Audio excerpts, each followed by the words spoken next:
दोस्तों, अरशद शरीफ के कातिल सामने आना शुरू हो चुके हैं। अरशद शरीफ को किसने क्यों और कैसे मारा, अब इस सवाल का जवाब मिल चुका। नवाज शरीफ के करीबी साथी के इस सच ने नून लीग की सियासत का जनाजा निकाल दिया, तो दूसरी तरफ लंदन पुलिस ने भी एक्शन लेना शुरू कर दिया, जिसके बाद से अब कातिलों के गिर्द घेरा इतना तंग हो चुका है कि इनका बचना अब नामुमकिन हो गया। आखिर किसने इतनी बेदर्दी के साथ अरशद शरीफ को मारा और कैसे अब नवाज शरीफ के लिए फांसी का फंदा तैयार किया जा रहा है, आज की वीडियो में हम इस पर बात करने जा रहे हैं। नाज़रीन, इस वक्त सबसे लेटेस्ट पेशरफ्त है वो शहीद अरशद शरीफ के हवाले से।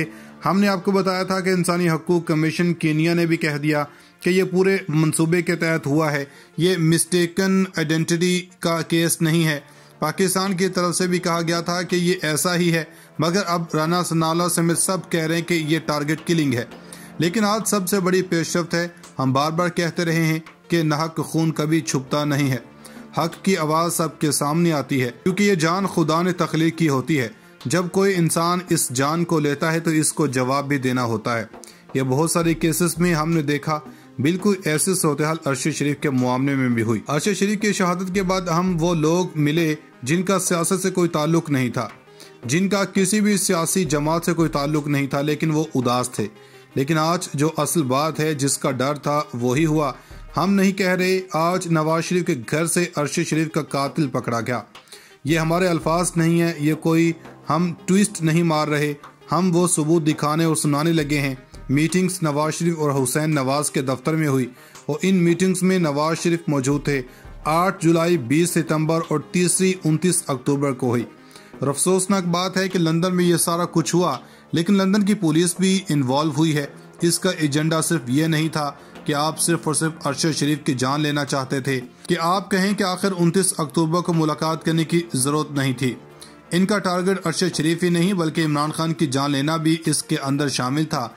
आपको याद होगा कि इमरान खान के ऊपर 3 नवंबर को हमला हुआ, उसी तरह से 29 अक्टूबर को आखिरी मीटिंग हुई, अरशद शरीफ की शहादत हुई तो पूरी कौम अफसरदा थी।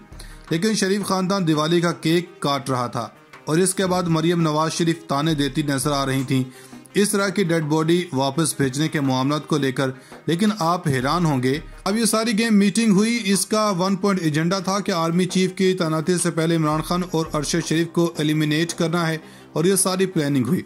ये शख्स सैयद तस्नीम हैदर शाह, ये गुजरात से ताल्लुक रखते हैं। इसके मुताबिक ये 5 साल से लंदन में नून लीग का तर्जुमान है। इसकी बाकायदा तस्वीरें नवाज शरीफ के साथ हैं। ये 20 से मेंबर हैं, नून लीग का तर्जुमान की बाकायदा तस्वीरें साथ हैं। 5 साल से लंदन में तर्जुमान है। इसके बकौल नासिर भट्ट ने बुलाकर इनको कहा था कि हमें कुछ शूटर्स चाहिए, हम इनको गुजरात में स्टे करवाएंगे। इन्होंने कहा कि जब मैंने ये नहीं किया तो नासिर भट्ट के मुताबिक इन्होंने शूटर्स अरेंज कर लिए थे। इनके मुताबिक टारगेट ये था कि वजीराबाद में खेल खत्म करना है। अब ये जो शख्स जिसकी गुफ्तगू सुनी भी होगी, ये सैयद तस्नीम हैदर शाह इसका नाम है। इसकी तस्वीर नवाज शरीफ के साथ भी वायरल हो रही है। अब ये नून लीग के ऊपर है कि नून लीग इसके बारे में क्या कहती है, क्योंकि इस पर जो खबरें आ रही हैं, पाकिस्तान तहरीक इंसाफ ने फौरी तहकीकात का मुतालबा कर दिया और कहा है कि हम इस पर खामोश नहीं रहेंगे। अब चीफ जस्टिस की जिम्मेदारी है कि वो इनको बुलाएं और इनका ट्रायल करें। और तहरीक इंसाफ ने अब बाकायदा तौर पर अपने ऑफिशियल ट्विटर हैंडल से भी कह दिया, डॉक्टर अरसलान हैदर का भी आ गया।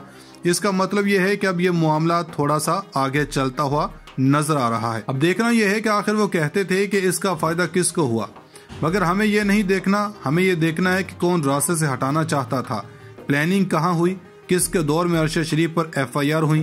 कहीं ऐसा तो नहीं है कि इस शख्स को लॉन्च करके इस केस को खराब करने के लिए इस्तेमाल किया जा रहा है, ये नून लीग को मसला पैदा करने के लिए किया जा रहा है, या कुछ और, या ये बड़ा ट्रैप हो सकता है। फैसल वावड़ा की तरह का किरदार है, क्या ये सच्चा है या तवज्जो हासिल कर रहा है, या ये भी प्लांटेड शख्स है, वो भी देखना पड़ेगा। अब इस्लामाबाद से 2 इस्तीफों की गूंज क्या है, इसके बारे में बता देते हैं।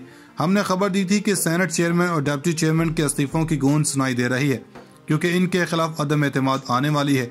सदर और इमरान खान ने भी इनको कह दिया कि हम आपको सपोर्ट नहीं कर रहे। सादक संजरानी लावारिस हो गए। नाज़रीन, अरशद शरीफ के कत्ल में इनकी शहादत में कीनिया से एक नए किरदार की एंट्री हुई है, और जॉन नामी ये किरदार कौन है जो इसकी कत्ल की गुत्थियां सुलझाने में मदद कर सकता है। इसके साथ बहुत से सवालात खड़े हो चुके हैं। अरशद शरीफ का कत्ल कैसे हुआ, जबकि इस्लामाबाद हाई कोर्ट भी लग गई। اور ناظرین کرام 100 کا سما ہے اور پاکستان کی صحافت میں اور دنیا بھر کے صحافت میں ایک اس سے پہلے اس طرح کا واقعہ اس نے پوری دنیا کو ہلایا تھا اور اس نے پوری دنیا کو ہلا کر رکھ دیا۔ ارشد شریف جو ملک سے ایگزائل میں گئے، جن کے حوالے سے ایک تھریٹ تھا، ان کے قتل کے لیے ہیڈ منی ہے وہ بھی لگا دی گئی اور دہشت گرد انہیں قتل کر سکتے ہیں، انہیں مجبوراً ملک کی خاطر ملک سے دور جانا پڑا۔ دبئی گئے، وہاں پر غیر محفوظ محسوس کیا، وہاں سے وہ لندن کے مضافات میں رہے اور اس کے قریب ہی رہے۔ اس کے بعد کچھ ہی دن قبل کینیا گئے۔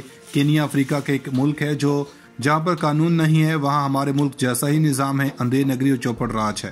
ترقی یافتہ ممالک میں اس طرح کی کارروائیاں کرنا مشکل ہوتا ہے کیونکہ وہ سٹینڈ بھی لیتے ہیں، جبکہ ارشد شریف مرحوم کے حوالے سے اطلاعات آ رہی تھیں کہ ان کو ٹارگٹ کر کے مارا گیا تھا۔ مگر ہمیں یہ نہیں دیکھنا، ہمیں یہ دیکھنا ہے کہ کون راستے سے ہٹانا چاہتا تھا، پلاننگ کہاں ہوئی، کس کے دور میں ارشد شریف پر FIR ہوئی۔ کہیں ایسا تو نہیں ہے کہ اس شخص کو لانچ کر کے اس کیس کو خراب کرنے کے لیے استعمال کیا جا رہا ہے، یہ نون لیگ کو مسئلہ پیدا کرنے کے لیے کیا جا رہا ہے، یا کچھ اور، یا یہ بڑا ٹریپ ہو سکتا ہے۔ فیصل واوڈا کی طرح کا کردار ہے، کیا یہ سچا ہے یا توجہ حاصل کر رہا ہے، یا یہ بھی پلانٹڈ شخص ہے، وہ بھی دیکھنا پڑے گا۔ اب اسلام آباد سے 2 استعفوں کی گونج کیا ہے، اس کے بارے میں بتا دیتے ہیں۔ ہم نے خبر دی تھی کہ سینٹ چیئرمین اور ڈپٹی چیئرمین کے استعفوں کی گونج سنائی دے رہی ہے کیونکہ ان کے خلاف عدم اعتماد آنے والی ہے۔ صدر اور عمران خان نے بھی ان کو کہہ دیا کہ ہم آپ کو سپورٹ نہیں کر رہے۔ صادق سنجرانی لاوارث ہو گئے۔ ناظرین کرام، ارشد شریف کے قتل میں ان کی شہادت میں کینیا سے ایک نئے کردار کی انٹری ہوئی ہے، اور جان نامی یہ کردار کون ہے جو اس کی قتل کی گتھیاں سلجھانے میں مدد کر سکتا ہے۔ اس کے ساتھ بہت سے سوالات کھڑے ہو چکے ہیں۔ ارشد شریف کا قتل کیسے ہوا جبکہ اسلام آباد ہائی کورٹ بھی لگ گئی؟ اور ناظرین کرام 100 کا سما ہے اور پاکستان کی صحافت میں اور دنیا بھر کے صحافت میں ایک اس سے پہلے اس طرح کا واقعہ اس نے پوری دنیا کو ہلایا تھا اور اس نے پوری دنیا کو ہلا کر رکھ دیا۔ ارشد شریف جو ملک سے ایگزائل میں گئے، جن کے حوالے سے ایک تھریٹ تھا، ان کے قتل کے لیے ہیڈ منی ہے وہ بھی لگا دی گئی اور دہشت گرد انہیں قتل کر سکتے ہیں، انہیں مجبوراً ملک کی خاطر ملک سے دور جانا پڑا۔ دبئی گئے، وہاں پر غیر محفوظ محسوس کیا، وہاں سے وہ لندن کے مضافات میں رہے اور اس کے قریب ہی رہے۔ اس کے بعد کچھ ہی دن قبل کینیا گئے۔ کینیا افریقہ کے ایک ملک ہے جو جہاں پر قانون نہیں ہے، وہاں ہمارے ملک جیسا ہی نظام ہے، اندھیر نگری اور چوپڑ راج ہے۔ ترقی یافتہ ممالک میں اس طرح کی کارروائیاں کرنا مشکل ہوتا ہے کیونکہ وہ سٹینڈ بھی لیتے ہیں، جبکہ ارشد شریف مرحوم کے حوالے سے اطلاعات آ رہی تھیں کہ ان کو ٹارگٹ کر کے مارا گیا تھا۔